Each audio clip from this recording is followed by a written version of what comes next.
Já estou gravando aqui, certo? Então, nessa parte da economia aberta, do ponto de vista conceitual, a gente só viu agora o que era uma economia aberta.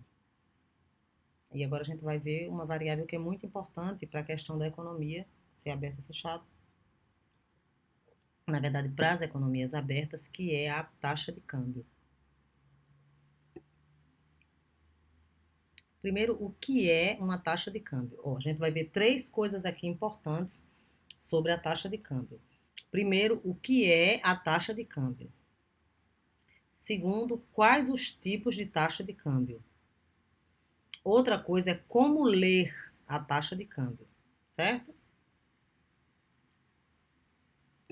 Então, primeiro, o que é?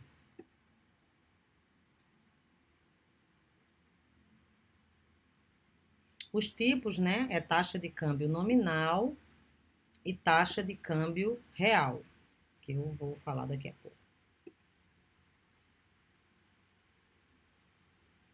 Então, o que é a taxa de câmbio nominal? É a taxa a qual se pode trocar a moeda de um país pela moeda de outro país. Essa parte aqui, câmbio, já deixa muito claro do que é, a que se refere esse conceito, certo? Então, taxa de câmbio. O que é a taxa de câmbio? Para saber o que é a taxa de câmbio, a gente tem que perceber se a gente está falando do câmbio nominal ou do câmbio real. Então, a gente inicia dizendo que é o câmbio nominal. Câmbio nominal é a taxa que se pode trocar a moeda de um país pela moeda de outro país. Então, é a taxa de troca de moedas entre países. Isso é o câmbio em sua perspectiva nominal. Como é que a gente lê o câmbio? Eu vou considerar o real dólar, certo? Tem duas maneiras de ler a taxa de câmbio.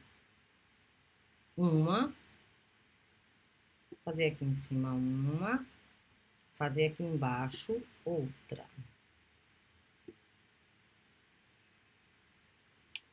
O primeiro modo é quantas unidades de moeda nacional eu uso para comprar uma moeda estrangeira. A outra é quantas unidades de moeda estrangeira eu preciso para comprar uma moeda nacional. Então, vamos repetir. Estou falando agora de leitura, não de conceito, certo? A leitura é quantos reais eu preciso para comprar um dólar? Essa é a primeira forma de ler. A segunda, quantos dólares eu preciso para comprar um real? Certo? Alguém poderia olhar a taxa de câmbio nominal hoje, para mim, por favor?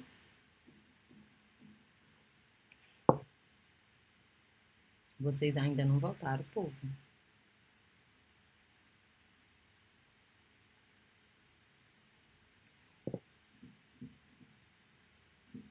Gente do céu, vocês ficaram online e foram todos embora. Consegue ver, César, a taxa de câmbio nominal hoje? Você sabe como acessa? O dólar que você tá querendo? Dólar, real dólar, que é o exemplo que eu estou mantendo aqui. Real dólar. Ele tá sem som, mas eu vou falar aqui. É 5,14. 5,14. Obrigada, viu, querido? Nada, professor. 5,14. Essa informação que o Aloysio passou tá no movimento de ascensão agora.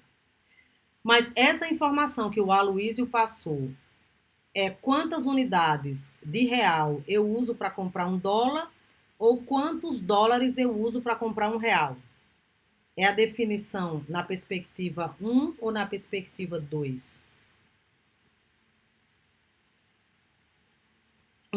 Como é que eu faço para saber na perspectiva 2?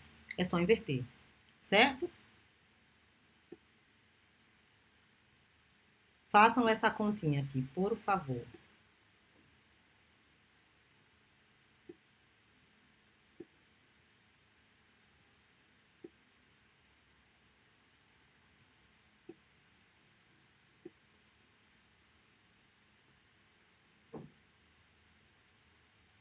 O que é calor da peste? 0,19. Agora leiam a taxa de câmbio real, envolvendo dólar e real, para esse resultado agora aqui, de 0,19.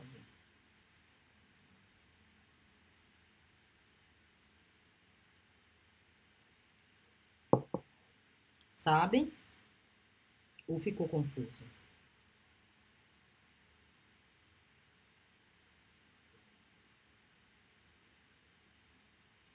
Ó, essa informação aqui na 1, Gustavo, foi o Aloysio que me passou, certo? 5,14. Significa que eu preciso de R$ 5,14 para comprar $1. Essa aqui é a taxa de câmbio real dólar. Eu vou botar aqui as iniciais, ao invés de botar as cifras, certo? Por agora. Aqui embaixo é a taxa de câmbio dólar real. Em cima é quantos reais eu preciso para comprar $1. Embaixo é quantos dólares eu preciso para comprar uma moedinha de R$1. Qual é a resposta? Ficou mais fácil agora, né? Isso. Eu uso 19 centavos de dólar para comprar R$1. Eu uso 19 centavos de dólar para comprar R$1. Qual é a maneira que costuma se trabalhar no Brasil? A maneira 1. Certo? A maneira 1. Por que que eu preciso aprender as duas? Porque, por várias razões. Razões de natureza pragmática e razões de natureza de aprendizado mesmo, certo? Razões de natureza pragmática. A depender do livro que vocês estejam trabalhando, o dólar vai ser a moeda do denominador. Por exemplo, o Menkyo. Ele, se já existisse no Menkyo a paridade real-dólar, ele não ia botar o real no numerador, concorda? Um livro que é uma versão original americana não ia botar o real no denominador. Então, você poderia entender tudo errado. A depender do livro, você vai ter que fazer a conta você mesmo para poder entender a realidade. Isso é um motivo. Isso aqui é uma forma de leitura. Vocês precisam conhecer as duas formas de leitura, porque o Banco Central já vai entregar do jeito que a Luísa me passou. Mas os textos que vocês vão ler pode vir desse jeito e pode vir desse jeito aqui. E vocês não podem achar que é a mesma coisa. Porque uma coisa é dizer, olha, eu preciso de R$ 5,14 para comprar $1, ou com 19 centavos de dólar eu compro R$1, certo? Isso é um motivo. O outro motivo é que vocês podem estar trabalhando com duas moedas que não são a brasileira, que não são o real. Vocês podem estar verificando o câmbio dólar-iene, por exemplo. O câmbio dólar-euro. Então, se você não sabe quem está no numerador e quem está no denominador, se aparecer aqui, por exemplo, R$4, 4, o número 4, você tem que saber se está falando disso ou disso aqui. Certo? Ai, meu Deus, que coisa difícil. Não, é só prestar atenção que existem essas duas maneiras de expressar, que é basicamente o mesmo número. Só que aqui embaixo, na perspectiva 2, a gente só fez inverter, certo? O que é que a gente consegue entender além disso? A gente consegue entender se a moeda está valorizada ou desvalorizada. Você consegue entender se o câmbio está apreciado ou depreciado, certo? Às vezes vocês escutam assim, o câmbio está desvalorizado. O câmbio não desvaloriza não, viu, minha gente? O que valoriza e o que desvaloriza é a moeda. Então, aqui, claramente, a moeda desvalorizada é o real, certo? Por quê? Porque eu preciso de R$5 para comprar $1. Ou se eu inverter, com menos que 20 centavos de dólar, eu compro uma moeda inteira de R$1. Então, aqui a gente tem duas maneiras de ler a taxa de câmbio. O que é a taxa de câmbio? É a taxa a qual se pode trocar a moeda de um país pela moeda de outro país. Ok? E a gente viu que tem duas maneiras de ler e atentamos para o fato que a moeda valoriza e desvaloriza. Câmbio é outra coisa, que a gente vai ver já já. E que a gente está falando de câmbio nominal. Ah, mas quase ninguém fala essa história de câmbio nominal, só fala a taxa de câmbio. Porque na maioria das vezes, quando a pessoa não explica, ela está falando do nominal, certo? Mas compete a você saber a diferença. Deixa eu tirar essas coisinhas aqui. Vocês entenderam o que é o câmbio nominal e quais são as duas formas de ler? Beleza, né? Vamos seguir. Vocês estão muito cansados, o que é? Eu tô achando vocês muito apáticos. E isso não é uma crítica nem um carão não, certo? É uma pergunta mesmo. É fim de período, o que é que tá pegando?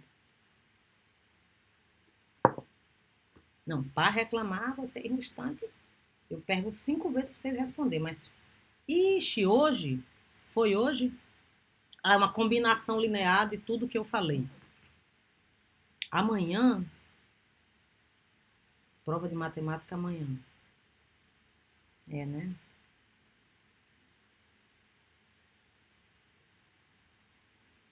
Hoje, como é que vocês estão começando uma prova agora? Ai, meu Deus, por causa do horário, né?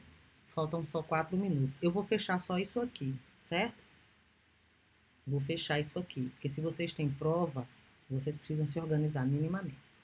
Então, a taxa de câmbio nominal tem duas formas de expressar, como eu falei, em unidades monetárias estrangeiras em relação a nacional e em unidade de moeda nacional em relação à estrangeira. Então, aqui é só um exemplo, certo? Assuma que a taxa de câmbio real, entre o real brasileiro e o dólar, seja de 2 para 1. Então, a gente tem que R$1 vale meio dólar ou $1 vale R$2. É a mesma coisa que eu falei agora há pouco, tá bom?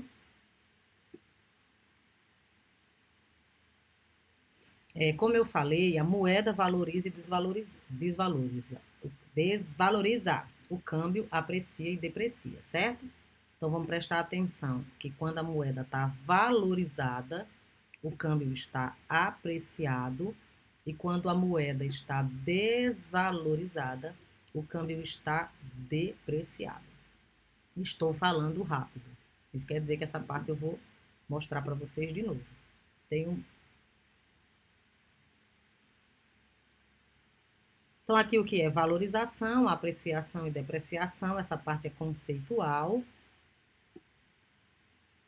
Hoje eu vou mandar a assíncrona. Deixa eu só confirmar aqui, César. Tem alguém da noite aqui? Tem algum aluno da turma da noite aqui? Por que eu estou perguntando? Porque se tiver algum aluno da turma da noite que não veio agora, à noite eu repito essa aula.